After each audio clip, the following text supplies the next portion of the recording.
बिस्मिल्लाहिर्रहमानिर्रहीम। अस्सलाम वालेकुम स्टूडेंट्स। आज जो हमारा नेक्स्ट टॉपिक है दैट इज़ नेफ्रॉन। ठीक है, हमने प्रीवियस लेक्चर के अंदर यूरिनरी सिस्टम के बारे में पढ़ा था। लेक्चर नंबर 18 में यूरिनरी सिस्टम में हमने डिस्कस किया था कि हमारे यूरिनरी या एक्सक्रीटरी सिस्टम के कौन कौन से कंपोनेंट्स होते हैं। ठीक है, उसमें हमने डिस्कस किया था हमारे पास पेयर ऑफ किडनी है, पेयर ऑफ यूरेटर है, एक यूरिनरी ब्लैडर एंड एक यूरेथ्रा हमारे पास है। एज अ रिज़ल्ट उसमें हम जो है वो कंप्लीट अपनी बॉडी का एक्सक्रीटरी सिस्टम पढ़ लेते हैं। लेकिन हमने ये भी पढ़ा था कि किडनी के अंदर basic structural and functional unit कौन है? नेफ्रॉन। इसका मतलब जब तक हमें नेफ्रॉन की टाइप्स या नेफ्रॉन के स्ट्रक्चर का नहीं पता तो हम अपने यूरिनरी सिस्टम को या प्रोसेस जो होता है जिसमें यूरिन फॉर्मेशन होता है उस प्रोसेस को हम एक्सप्लेन नहीं कर सकते। ठीक है, तो फर्स्ट ऑफ ऑल हम देखते हैं कि नेफ्रॉन है क्या। हमने कहा है nephron is the structural and functional unit of kidney. Structural भी और फंक्शनल यूनिट भी है किसका? किडनी का। ठीक है, nephron is the structural as well as functional unit of kidney. Kidney को बनाने वाला भी नेफ्रॉन, उसमें काम करने वाला भी नेफ्रॉन। अब अगर देखें हमारे पास टाइप्स ऑफ नेफ्रॉन, क्या देखें हम? Types of nephron. बेटे हमारे पास 2 टाइप्स हैं नेफ्रॉन की। जैसे हमारे पास किडनी की टाइप्स होती हैं, किडनी में रीजन्स की टाइप्स होती हैं कि ये हमारे पास किडनी की आउटर रीजन है, तो ये हमारे पास कॉर्टेक्स है। ये क्या है? कॉर्टेक्स है। ये किडनी की इनर रीजन है, इसको हमने नाम दिया था this is medulla, renal cortex और रेनल मेडला। और हमें पता है इसके अंदर होंगी क्या? नेफ्रॉन। इसी बेस के ऊपर, इस कॉर्टेक्स बाहर वाला पोर्शन और अंदर वाला पोर्शन, इसी बेस के ऊपर हमारे पास नेफ्रॉन की टाइप्स हैं। एक नेफ्रॉन है जिसको हम कहते हैं कॉर्टिकल नेफ्रॉन। क्या कहते हैं? Cortical nephron. दूसरी जो नेफ्रॉन है उन्हें हमें कहना चाहिए मेडलरी नेफ्रॉन। क्या कहना चाहिए? Medullary nephron. अगर वो मेडला में है, लेकिन वो मेडला में नहीं होती सारी, कुछ पोर्शन उनका मेडला में होगा और कुछ पोर्शन उनका कॉर्टेक्स में होगा, इसलिए हम उनको नाम देते हैं these are juxtamedullary nephrons। These are juxtamedullary nephron। ये बात समझ में आई है? आपसे शॉर्ट क्वेश्चन पूछा जाता है differentiate between cortical and juxtamedullary nephron। बेटे हम यही शॉर्ट क्वेश्चन लिखेंगे। द नेफ्रॉन्स, ऐसी nephrons present in the cortical region of the kidney. कहां पर मौजूद हो nephron? In the cortical region of kidney are called cortical nephron. But in case of juxtamedullary nephron, juxtamedullary nephron का बेटे कुछ हिस्सा, स्पेशली उनका ग्लोमेरुलस या बोमेंस कैप्सूल वाला हिस्सा कहां पर पड़ा होता है? कॉर्टेक्स में। बाकी जो ट्यूबुलर पोर्शन है, लूप ऑफ हेनले वगैरह है, वो कहां पर आया होता है? मेडला में। इसका मतलब हम ये कह सकते हैं कि ऐसी nephron that are present on border, कहां पर मौजूद हो? बॉर्डर पे मौजूद हो। किसके बॉर्डर पे? मेडला और कॉर्टेक्स के बॉर्डर पे मौजूद हो। ठीक है, सम पोर्शन उसका किस में जा रहा हो? कॉर्टेक्स में। और most of the portion, specially जो ट्यूबुलर पोर्शन है, कौन सा पोर्शन है? ट्यूब्यूलर पोर्शन है, वो कहां पर आ रहा हो? हमारे पास मेडला में। कहां पर आ रहा हो? मेडला में। उस किस्म के नेफ्रॉन को हम कहेंगे दीज आर juxtamedullary नेफ्रॉन। ये हमारे पास कौन सी है? Cortical nephron. ऐसी नेफ्रॉन जो मौजूद ही कॉर्टेक्स के अंदर है, इसकी तो कहानी खत्म। लेकिन juxtamedullary नेफ्रॉन बॉर्डर लाइन के ऊपर है, कुछ हिस्सा कॉर्टेक्स में, ज्यादा हिस्सा मेडला में। ठीक है, इसलिए हम इनको नाम देते हैं दीज आर juxtamedullary नेफ्रॉन। और एक और बात याद रखनी है हमेशा, जब भी हम बात करेंगे कंसंट्रेटेड यूरिन की, किसकी बात करेंगे? कंसंट्रेटेड यूरिन की। तो याद रखना जो कंसंट्रेटेड यूरिन है वो कौन बनवाने में हेल्प करता है? These are the medullary nephrons और juxtamedullary nephrons. juxtamedullary nephrons helps in the formation of concentrated urine, helps in the formation of concentrated urine. जब भी हमारा कंसंट्रेटेड यूरिन बनेगा तो याद रखना कौन सी नेफ्रॉन उसमें शामिल होंगी, कौन सी नेफ्रॉन रोल प्ले करेंगी, वो होंगी juxtamedullary नेफ्रॉन्स। क्लियर? अच्छा, अब अगर हम देखें नेफ्रॉन का जनरल स्ट्रक्चर, नेफ्रॉन का क्या देखें जनरल स्ट्रक्चर, तो वो हम ड्रा करते हैं। तो ये हमारे पास एक सिंपल सा नेफ्रॉन का स्ट्रक्चर है।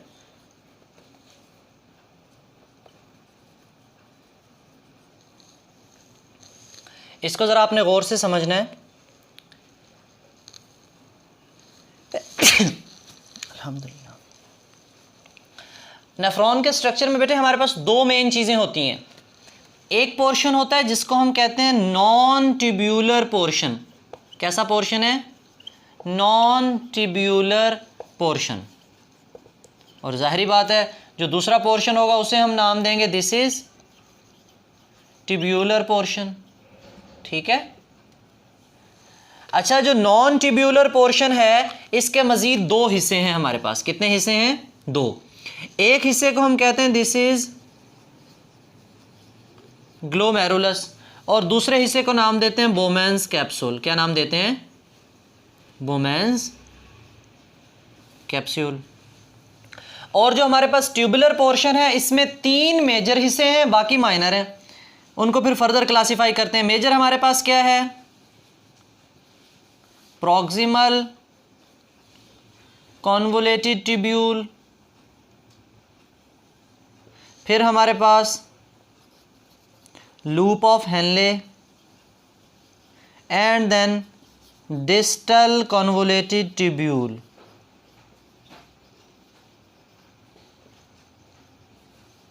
ठीक है। तो फर्स्ट वन हमारे पास, अगर हम नॉन ट्यूबुलर पोर्शन की बात करें, उसमें हमारे पास ग्लोमेरुलस और बोमेंस कैप्सूल है। अब ग्लोमेरुलस क्या होता है? याद रखना बेटे, जब भी हमारे पास ब्लड सप्लाई की बात करें तो किडनी की तरफ खून लेके आने वाली नाली का नाम होता है रीनल आर्टरी। प्रीवियस लेक्चर में हमने इसको कंप्लीट स्टडी डिटेल डिस्कस किया था कि रीनल आर्टरी कैसे सप्लिट होती है, कैसे वो कैपिलरीज बनाती है। तो आज सिर्फ हम इतना देखेंगे कि रीनल आर्टरी से जो हमारे पास एफरेंट आर्ट्रियोल्स आ रहे होते हैं, क्या आते हैं? Efferent arterioles. ये एफरेंट आर्ट्रियोल के ज़रिए जब ब्लड वेसल हमारे पास ग्लोमेरुलस में दाखिल होती हैं, सॉरी उसमें बोमेंस कैप्सूल में दाखिल होती हैं, तो ये स्प्लिट हो जाती हैं into many small capillaries, into many small capillaries. ये जो गुच्छा है हमारे पास स्टफ्ड ऑफ कैपिलरीज है, नेटवर्क ऑफ कैपिलरीज है, इसी का नाम तो ग्लोमेरुलस है, इसी का नाम ग्लोमेरुलस है। और ये हमारे पास ये जो डबल ब्लड सप्लाई आ रही है हमारे पास, नंबर 1 पे ऊपर वाला जो पोर्शन है दैट इज एफरेंट आर्ट्रियोल। क्या है हमारे पास? Efferent arteriole. और ये हमारे पास जहाँ से किडनी लीव कर रही है, जो हमारे पास blood vessel tuft of network of capillary को लीव करके जा रही है, that is efferent arteriole, that is efferent arterioles. Clear? हमारे पास जब ब्लड सप्लाई किडनी के अंदर एंटर होगी तो वो आएगी एफरेंट आर्ट्रियोल के जरिए। किसके जरिए आएगी? एफरेंट आर्ट्रियोल के जरिए। और जब वो बोमेंस कैप्सूल के अंदर चली जाएगी तो यहाँ पे वो स्मॉलर फेनेस्ट्रेटेड कैपिलरीज कहते हैं हम इन्हें, मजीद छोटी छोटी कैपिलरीज में डिवाइड हो जाएंगी। ठीक है, एक गुच्छा बन जाएगा, tuft of network of capillaries बन जाएगा। और जब वो दोबारा मिलेंगी तो हमारे पास जो ब्लड वेसल्स बनेंगे उन्हें हम नाम देते हैं दीज आर एफरेंट आर्ट्रियोल्स। क्या नाम देते हैं? Efferent arterioles. ये ए से था, ये ई से, एफरेंट और इफरेंट आर्ट्रियोल्स। क्लियर? अच्छा, ये तो था हमारे पास ग्लोमेरुलस पार्ट। ये क्या था? Glomerulus part. अब है हमारे पास बोमेंस कैप्सूल। ये जो बाहर कप शेप स्ट्रक्चर है, ये क्या है? ये जो कप शेप स्ट्रक्चर है इसी को हम नाम देते हैं this is बोमेंस capsule, this is बोमेंस capsule. ये बात क्लियर हुई? तो इतना पोर्शन जो है हमारे पास this is called non tubular portion. इसमें ट्यूब्स नहीं है इतनी, नॉन ट्यूबुलर पोर्शन है, दो चीज़ें हैं, ग्लोमेरुलस है और बोमेंस कैप्सूल है। यहाँ तक बात क्लियर? अब हमारे पास नेफ्रॉन का सेकंड पार्ट है, दूसरा हिस्सा है नेफ्रॉन का, जिसको हमने नाम दिया था ट्यूब्यूलर पोर्शन। क्या नाम दिया है? Tubular portion. तो इस ट्यूबुलर पोर्शन को अगर हम देखें तो ये सारी ट्यूब है, ये सारी की सारी क्या है? ट्यूब है। इसी की बेस पे तो हमने जब कॉर्टिकल और जक्सामेडलरी नेफ्रॉन अलहदा की तो हमने कहा ये वाला पोर्शन सारे का सारा जक्सामेडलरी नेफ्रॉन्स का कॉर्टेक्स में होगा, स्पेशली ग्लोमेरुलस और बोमेंस कैप्सूल वाला जो हिस्सा है ये हमारे पास कहाँ पर होगा? उसका कॉर्टेक्स में, और जो बाकी ट्यूबुलर पोर्शन है वो मेनली कहाँ पर होगा, मिडला में। वो मेनली कहाँ पर होगा, मिडला में। अच्छा, अगर हम इनको देखें तो ये जो ट्यूबुलर पोर्शन है इसमें जो बेटे ये जो पहला पार्ट है इसको हम नाम देते हैं प्रॉक्सिमल कॉन्वोलेटेड ट्यूब्यूल। क्या नाम देते हैं, प्रॉक्सिमल कॉन्वोलेटेड ट्यूब्यूल। किसी भी बॉडी पार्ट को प्रॉक्सिमल कब कहते हैं, किसी भी बॉडी पार्ट को प्रॉक्सिमल कब कहते हैं बेटे, when ever that part of the body is present, is located near the origin, near the origin. अगर हमारी बॉडी का कोई भी पार्ट हमारी बॉडी की ओरिजिन के करीब होगा तो उसको हम कहेंगे प्रॉक्सिमल, उसको हम कहेंगे प्रॉक्सिमल। फॉर एग्जांपल मैं अगर इस बोन की बात करूं, आर्म बोन की बात करूं, इसका ये जो शोल्डर वाला पोर्शन है ये मेरी बॉडी के करीब है, this is the proximal end of this bone. और अगर मैं एल्बो वाली साइड की बात करूंगा तो ये मेरी बॉडी से दूर है, तो ये कौन सा एंड बनेगा, this will be the distal end, this will be the distal end. तो सिमिलरली नेफ्रॉन शुरू कहां से हो रही है, ये ट्यूबुलर पोर्शन शुरू कहां से हो रहा है, वो शुरू हो रहा है बोमेंस कैप्सूल से। वो शुरू कहां से हो रहा है, बोमेंस कैप्सूल से। इसका मतलब ओरिजिन कौन बनेगा, बोमेंस कैप्सूल। तो नेफ्रॉन का वो हिस्सा जो बोमेंस कैप्सूल के करीब है, बोमेंस कैप्सूल के करीब है, उसको डिस्टल का नाम दें या प्रॉक्सिमल का नाम दें, प्रॉक्सिमल का। तो इसका मतलब ये वाला जो पार्ट है ये प्रॉक्सिमल तो है। फिर दूसरा लफ्ज़ हमने लिखा कॉन्वोलेटेड। क्या लफ्ज़ लिखा, कॉन्वोलेटेड। कॉन्वोलेटेड का मतलब बलदार। ये देख रहे हो आपके, आपको ये कन्वल्जन्स नज़र आ रही हैं, बल नज़र आ रहे हैं इसके अंदर। तो ट्यूब्यूल क्यों कहा, क्योंकि ये ट्यूबुलर पोर्शन है।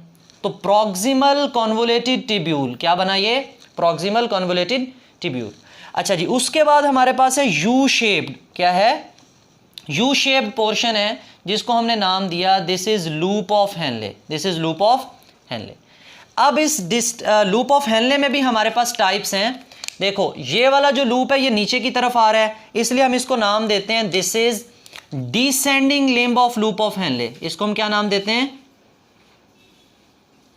Descending limb. ठीक है। अच्छा, फिर यहां पे ये जो यू टर्न है इसको हम यू टर्न का नाम देते हैं।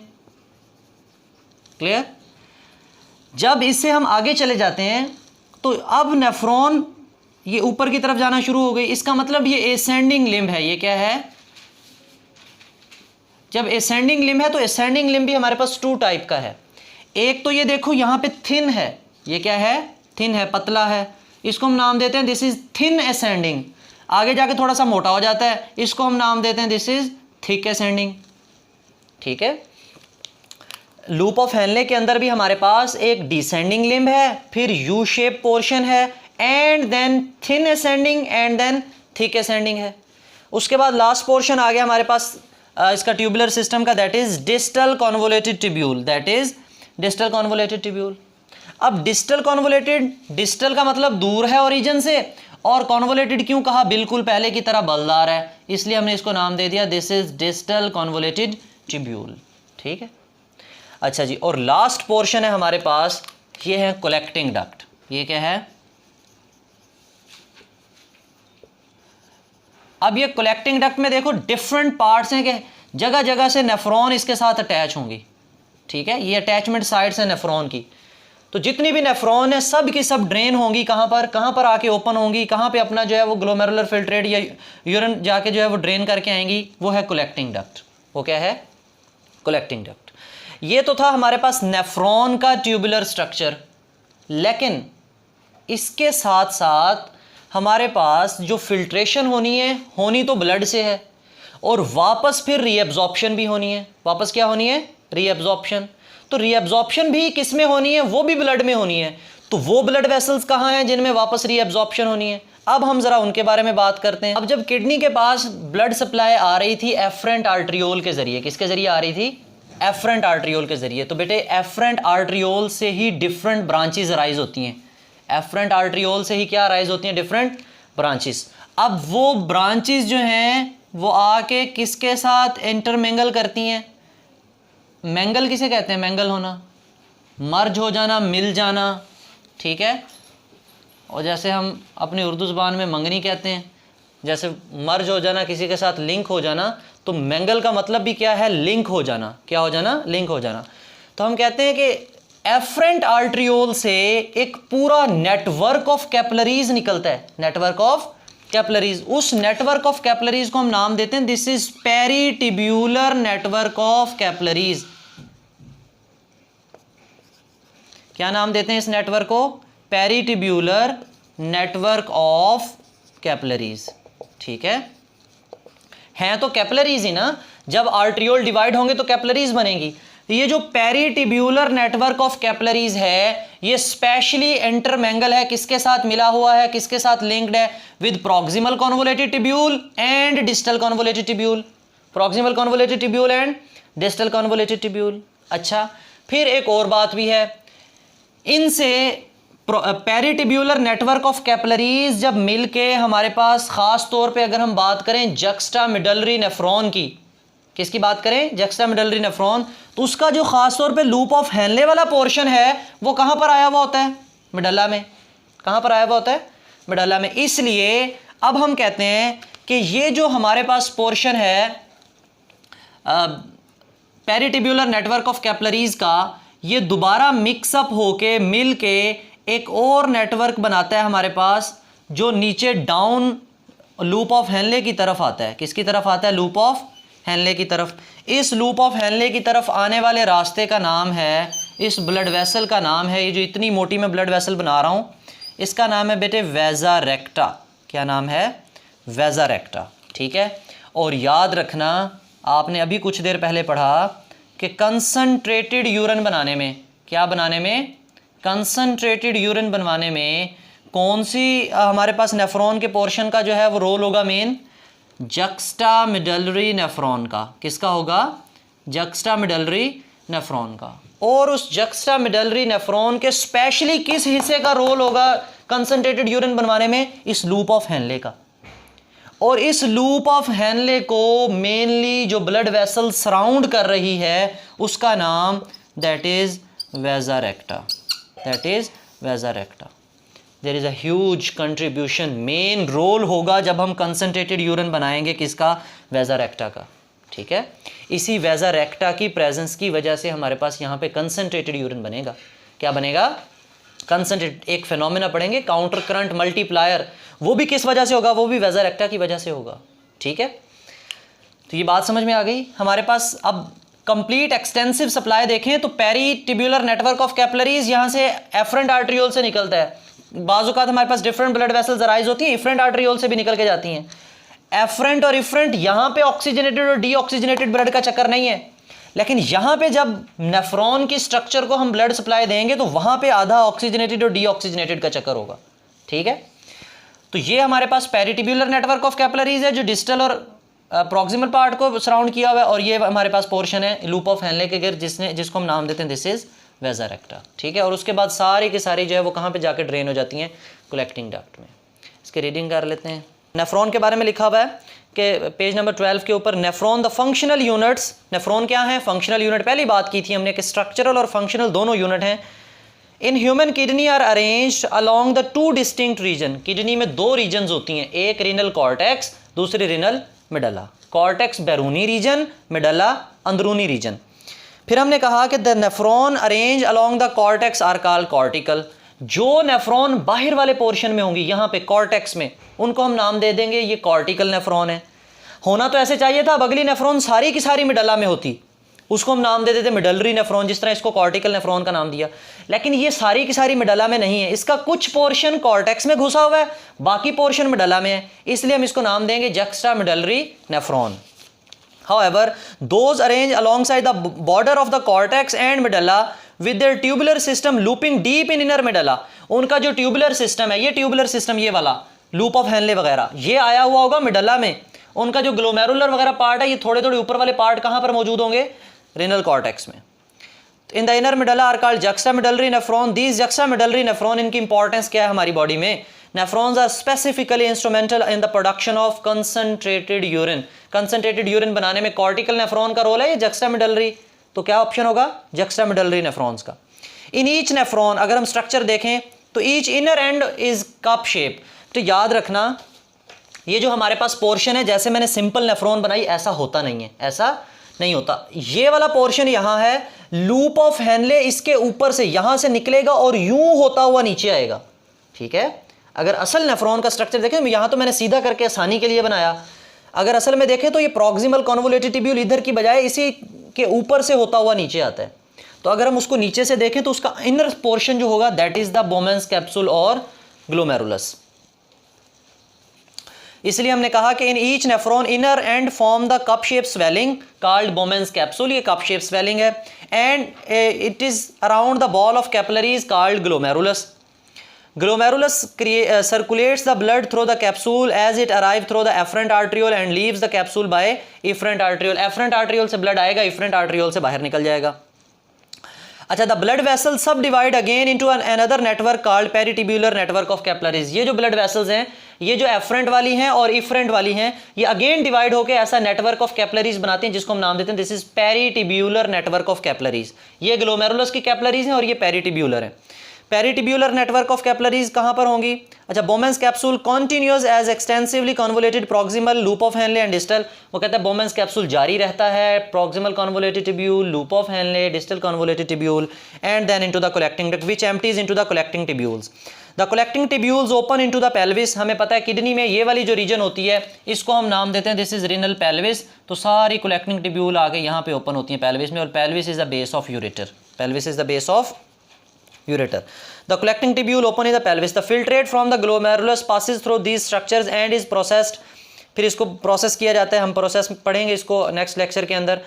अच्छा जी, ultimately for the formation of urine the peritubular network of capillaries intermingle with proximal and distal convoluted tubule of nephron. Intermingle का मतलब ये है कि वो उसके साथ लिंक्ड हो जाता है, उसके साथ जुड़ा हुआ है, ठीक है। उनको ब्लड सप्लाई वगैरह प्रोवाइड करते हैं, न्यूट्रिशन ऑक्सीजन वगैरह प्रोवाइड करने के बाद जब डाउन स्ट्रीम में आएगा हमारे पास, तो इन जक्स्टामेडलरी नेफ्रॉन, इस नेफ्रॉन का जक्स्टामेडलरी पोर्शन की बात करें तो स्पेशली इस लूप ऑफ हेनले की बात हो रही होगी। तो additional capillaries extend down to form loop of vessels called vasa recta. ये जो main blood vessel loop of vessels बनेगी, एक तो नहीं, इसमें छोटे छोटे ये कनेक्शंस भी हैं, इसको हम नाम देते हैं दिस इज वेसा रेक्टा, ठीक है। यही होगी जो कंसंट्रेटेड यूरिन बनाने में हेल्प करेगी। तो इसमें अगर आपको कोई क्वेश्चन हो तो आप कमेंट सेक्शन में पूछ सकते हो। थैंक यू, अल्लाह हाफिज़।